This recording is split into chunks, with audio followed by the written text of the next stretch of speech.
yang kayak dilempar batu, gentengnya, pintunya dilempar kayak kerikil gitu kan. Akhirnya males mas saya mas, ganggu kayak gitu, tak tantang sekisan gitu kan. Saya tuh kayak mimpi kayak enggak gitu loh mas. Mungkin bahasa Jawanya rep-repen. Mungkin ya, rep-repen mungkin ya. Karena ketindih, saya nantangin mungkin ya, karena saya nantangin, pengen lihat sosoknya, pengen tahu sebenarnya dia mau apa.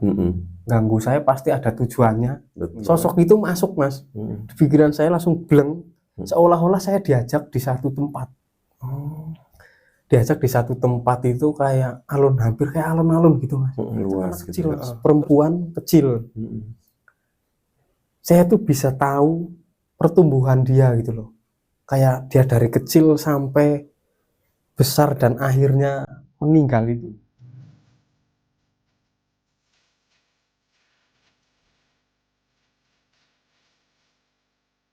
Halo, assalamualaikum warahmatullahi wabarakatuh. Apa kabar sahabat Om Agil Channel? Ketemu lagi bersama saya Gil Saputra, tentunya di Om Agil Channel.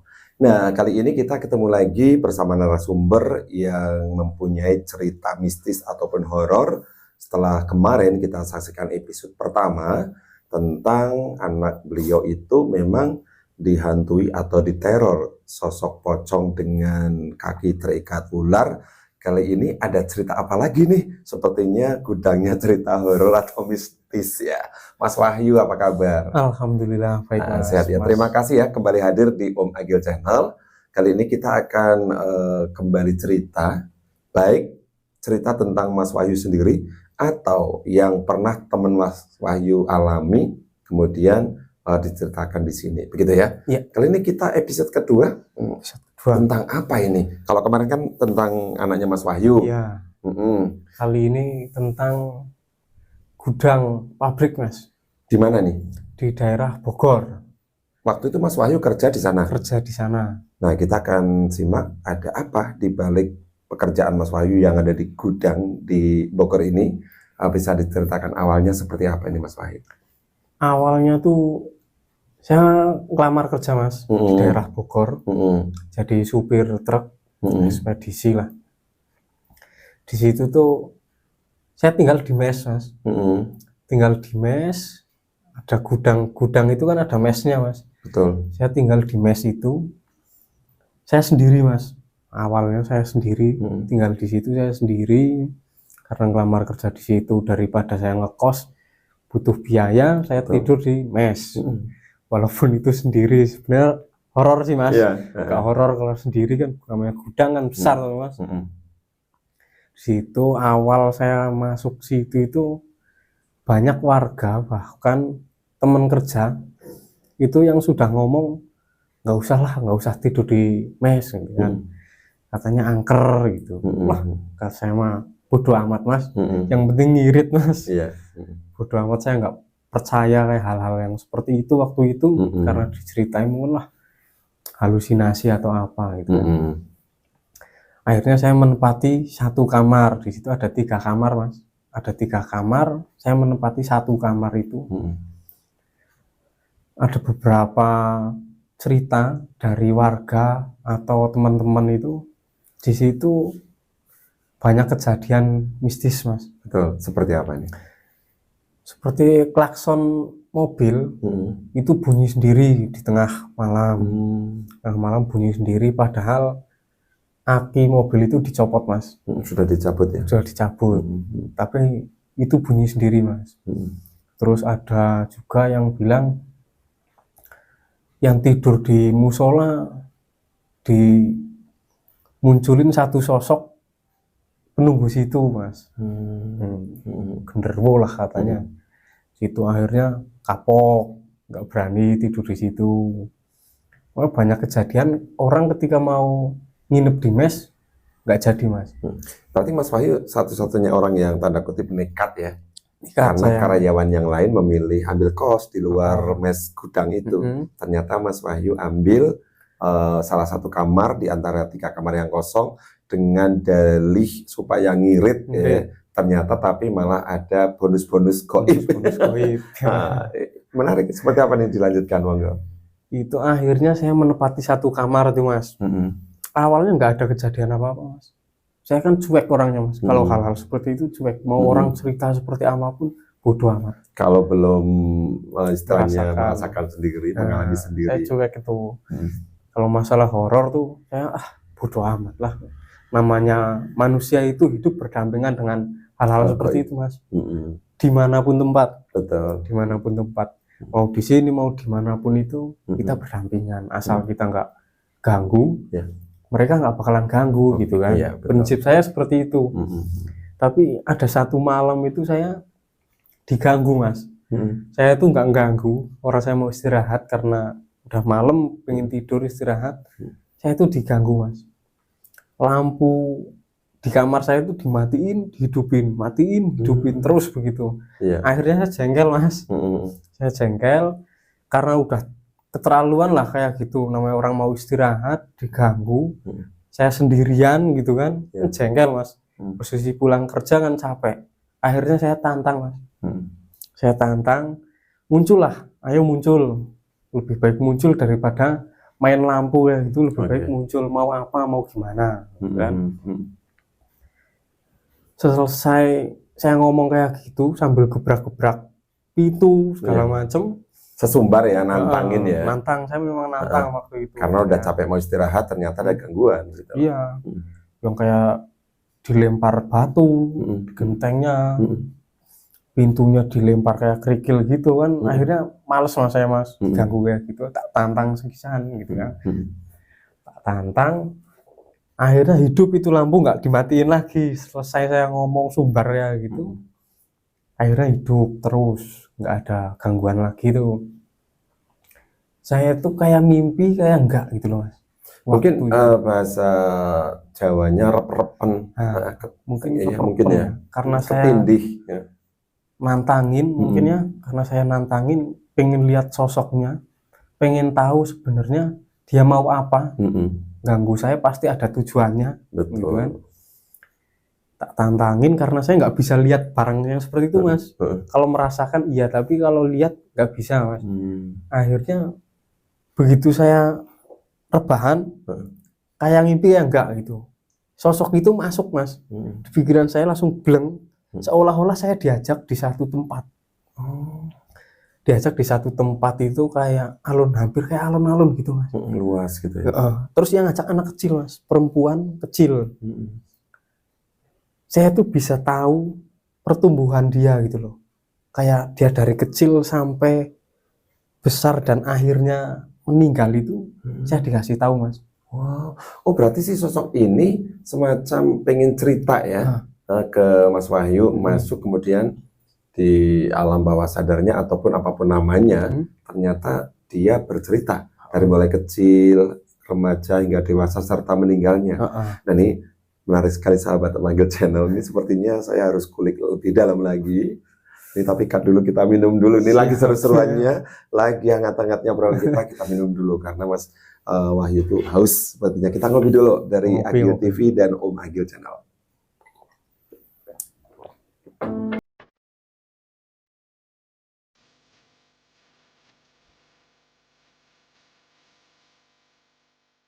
Oke, sahabat Om Agil Channel, ketemu lagi. Ini segmen kedua, obrolan kita semakin seru. Masih ada Mas Wahyu yang menceritakan tentang sebuah gudang horor yang ada di kota Bogor. Nah, ini menarik sekali. Tadi di segmen 1 ataupun di part 1 sudah diceritakan Mas Wahyu memilih salah satu kamar yang menurut teman-teman yang lain, teman satu pekerjaannya tidak berani di situ. Ternyata Mas Wahyu berani ngambil sesuatu, ya kamar dengan segala risikonya karena di situ ceritanya horor. Nah ini tadi sudah sampai di kayak rep-repen itu ya, masuk si sosok itu, kemudian Mas Wahyu ngerti pertumbuhan si anak itu dari anak, remaja, dewasa hingga meninggal. Seperti apa? Diceritakan lagi nih, silakan Mas Wahyu. Jadi kayak saya diajak ke satu tempat kayak alun-alun gitu. Dia itu pegang tangan saya mas, kenceng, pegang tangan saya kenceng. Itu cowok apa cewek dia? Cewek. Cewek pakai baju putih dan rambutnya segini mas. Pada saat dia masih kecilnya gitu ya. Diajak jalan-jalan, akhirnya singkat ceritanya itu tiba-tiba langsung dewasa gitu aja mas. Saya tuh tiba-tiba lihat dia langsung dewasa. Terus ada di Bogor itu, di daerah gudang itu, waktu itu gudang itu belum jadi gudang, masih kayak rawa-rawa gitulah mas. Rawa-rawa, terus banyak kayak pohon-pohon bambu. Pohon-bambu kan daerah sana mungkin banyak banget lah bambu-bambu gitu kan. Daerah situ terus ada kayak tuk gitu mas, sumber mata air. Sumber mata air. Iya. Nah saya diajak satu tempat situ. Dia bilang katanya saya ini di sini sekarang. Oh. Saya ini di sini sekarang. Di tuk itu mas, sumber mata air itu. Dia bilang saya itu di sini. Saya ditaruh di sini sama seseorang tuh, saya ditaruh di sini itulah. Jadi kayak dia menceritakan kayak dia itu ditumbalkan, entah itu keluarganya atau siapa saya nggak tahu mas. Iya. Dia bilang dia ditumbalkan, terus sosoknya, jasadnya mungkin ditaruh di dekat situ. Nah, sampai akhirnya dia meninggal itu, dia ngomong sama saya, jangan usir saya, gitu katanya. Kata dia jangan usir saya, saya udah di sini. Nah kata saya, kalau kamu nggak mau diusir, nggak usah ganggu saya. Kamu hidup dengan duniamu sendiri, saya hidup dengan duniaku sendiri gitu kan. Kita beda alam, tolong jangan ganggu. Saya menempati tempat ini juga buat istirahat. Buat istirahat, saya nggak ganggu. Kalau memang mau cerita, mau ngomong apa, silahkan, saya nggak apa-apa. Yang penting nggak usah ganggu orang yang di sini gitu loh. Saya paling nggak suka. Kalau kamu masih kayak gitu, silahkan pergi gitu kan. Terus itu kayak jelas banget gitu mas. Kayak bukan apa, tapi kayak gimana ya, saya lagi tidur kayak dibawa kemana gitu loh mas. Saya dibawa kemana gitu. Pas di situ tiba-tiba ada di kamar itu lagi saya mas. Tapi saya lihat saya tidur mas. Saya lihat saya tidur di situ. Tapi saya lagi ngobrol sama sosok itu mas. Saya berdiri. Saya lihat saya lagi tidur di situ. Saya berdiri. Aneh mas ya. Baru pertama kali saya ngalamin seperti itu mas. Baru pertama kali, akhirnya saking saya jengkelnya waktu itu pas masih sadar itu mas. Tak buka pintunya, tak usir mas. Sosok itu tak usir. Kamu pergi dari kamar ini. Saya nggak mau tahu, harus pergi. Dia nangis mas. Dia nangis, jongkok, pegang tangan saya, tolong, saya nggak mau pergi dari sini, saya pengen di sini terus. Oh mungkin minta perlindungan dari Mas Wahyu ya, istilahnya jangan diusir begitu ya. Jangan diusir. Berarti sudah lama di situ menempati. Dari belum dibangun gudang pabrik itu, dia udah di situ mas. Tadi diceritakan meninggalnya kan, dikasih tahu juga seperti apa itu meninggalnya dulu. Dia meninggalnya tuh kayak di gimana ya ceritanya, ya kasihan sebenarnya mas kalau lihat pada saat saya dibawa ke bawah alam sadar saya ya. Itu tuh kayak di gorok mas. Oh lehernya. Gitu. Jadi dia kayak lagi tidur, tiba-tiba lehernya sakit. Lagi tidur tiba-tiba leher sakit, itu kayak digorok di sini, digorok, ada darahnya mas. Mas Wahyu melihat dalam kejadian itu ya? Iya, dalam antara mimpi atau bukan, tapi melihat darahnya di leher si kecil. Leher dia pegang leher ini, terus katanya sakit. Kayak digorok. Ya, saya berpikirnya waktu itu pas sudah sadar, dia ditumbalkan terus. Namanya orang melakukan hal-hal yang seperti itu kan menceng ibaratnya mas. Betul. Menceng itu kan ada penumbalan kayak ayam segala macam kan. Ada motong ayamnya itu. Nah kemungkinan saya berpikirnya dia kepotong lehernya karena sesembahannya itu, yang buat berupa sesembahan itu ayam itu berupa ayam, kemungkinan ya mas, saya nggak tahu, itu dipotong, jadi kena lehernya. Terus pada akhirnya tidak mengganggu Mas Wahyu lagi, ada semacam permintaan apa atau persyaratan ritual apa ini? Dia cuman setelah saya usir nggak mau, saya bilang tak doain aja gitu kan. Tak doain, dia juga minta didoain. Akhirnya saya doain di situ. Ya sebisa saya lah Mas. Betul. Sebisa saya, walaupun saya nggak agamanya kurang, tapi ya doa sebisanya lah. Betul. Doa sebisanya. Akhirnya saya doain. Setelah itu nggak ada kejadian itu lagi Mas. Artinya mungkin doa itu didengarkan, dikabulkan Ya, oleh Allah ya Tuhan mungkin kita ya. gitu Mas. Ya alhamdulillah lah, setelah itu nggak ada kejadian itu lagi, nggak ada gangguan apapun itu. Ya. Cuman gangguannya mungkin di anak-anak yang lain. Oke. Kalau saya nggak ada gangguan. Nah ini cukup menarik sahabat Om Agil Channel, cerita dari Mas Wahyu yang memang tidak ada habisnya. Insya Allah episode-episode berikutnya selalu akan kami undang, menunggu waktu sempatnya kita ketemu ya. Tapi saya penasaran Mas Wahyu kan tidak bisa melihat ya langsung ya, tapi bisa merasakan. Bisa merasakan. Ini boleh nggak spill ini mumpung di sini? Ada apa dari tadi saya perhatikan duduknya nggak tenang. Mau saya tanyakan dari tadi cuma nggak enak ini. Mohon maaf ini saya harus berani tanya. Mungkin bisa di aura di ruangan ini atau di sekitar rumah ini. Ada apa Mas Wahyu menurut istilahnya insting dari Mas Wahyu? Itu lagi gelisah Mas. Kayak saya dipancing di satu tempat Mas. Di area belakang rumah. Belakang rumah. Saya nggak tahu. Rasanya berat sebelah. Kayak pengen ke sana gitu, tapi tak tahan gitu kan. Oh gitu. Tak tahan. Makanya saya dari tadi selimur lah Mas. Oh gitu. Sebetulnya semacam ada entitas yang menarik ya. Cuma karena lagi kadung on cam podcast, Mas Wahyu berusaha fokus, tapi ternyata tetap gagal ya. Karena dengan saya mau tanya tadi, cuma nggak enak ya karena lagi ngobrol menceritakan, cuma memang sedikit kurang fokus itu ya. Mungkin setelah ini off cam aja, setelah kita pamitan, kita bisa telusur di belakang. Kalau memang ada sesuatu, bisa kita podcast lagi untuk menceritakan apa yang terjadi di dekat rumah saya. Pesan ini sebelum closing, kita beberapa saat lagi closing.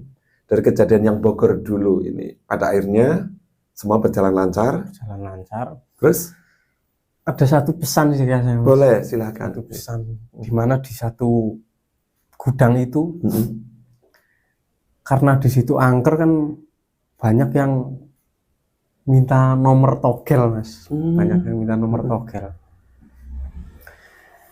Sosok itu pesan sama saya Mas, bahwa jangan minta hal-hal yang tidak seharusnya mereka manusia ini minta sama sosok itu gitu. Mereka pesan seperti itu. Jangan mintalah sama yang berkuasa, sang pencipta gitu katanya kan. Akhirnya saya dengerin itu, ada teman saya satpam di situ, dan tetangganya mungkin iseng Mas, iseng nyari togel di situ. Saya udah bilang jangan minta togel di sini, percuma kata saya, percuma, nggak bakalan dapat, buang-buang dok tenaga, pikiran, buang-buang waktu. Mereka nekat Mas, nekat tidur di depan sumur. Tidur di depan sumur. Di situ memang ada sosok Mas, genderuwo. Ada sosok di situ yang paling besar di situ, itu memang dia menempati situ gitu lah, di sumur itu gitu. Ceritanya dia minta nomor lah Mas. Singkat ceritanya dia minta nomor, sosok itu muncul, dan benar apa kata saya, sosok itu ngomong jangan minta nomor atau rezeki apapun itu sama sosok-sosok yang di sini katanya. Karena mau bagaimanapun caranya kalian minta, nggak bakalan dikasih. Kita nggak bakalan ngasih gitu loh. Sampai dia bilang lebih baik sholat sesuai agamanya masing-masing, minta sama sang kuasa pencipta.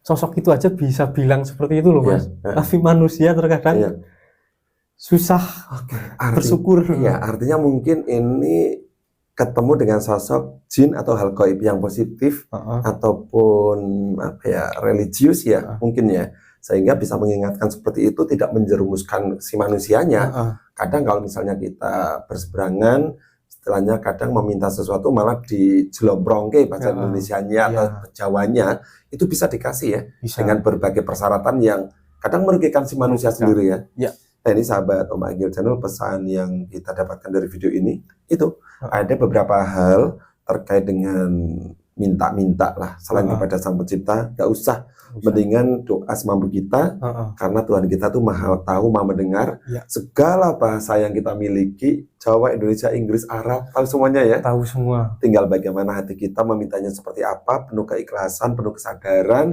insya Allah diijabah Allah ataupun Tuhan kita. Begitu Mas Wahyu. Oke, terima kasih. Ini sangat menarik. Dan setelah ini nanti tunggu konten berikutnya di obrolan kita tentang hal mistis ataupun hal gaib lainnya. Karena sekali lagi Mas Wahyu ini bukan orang indigo, tapi bisa merasakan hal-hal sensitif yang tinggi manakala di sebuah tempat ada entitas atau ada sesuatu dan biasanya disinkronkan ternyata betul adanya memang ada. Baik, terima kasih. Tentunya ditunggu lagi cerita-cerita yang lain supaya sahabat Om Agil Channel bisa terhibur sekaligus terinspirasi, termotivasi untuk selalu melakukan hal-hal baik. Karena bagaimanapun tayangan ini kita edukasikan untuk seluruh penonton setia kita. Baik, terima kasih. Sampai jumpa di konten berikutnya bersama saya Gil Saputra dan Mas Wahyu. Assalamualaikum warahmatullahi wabarakatuh.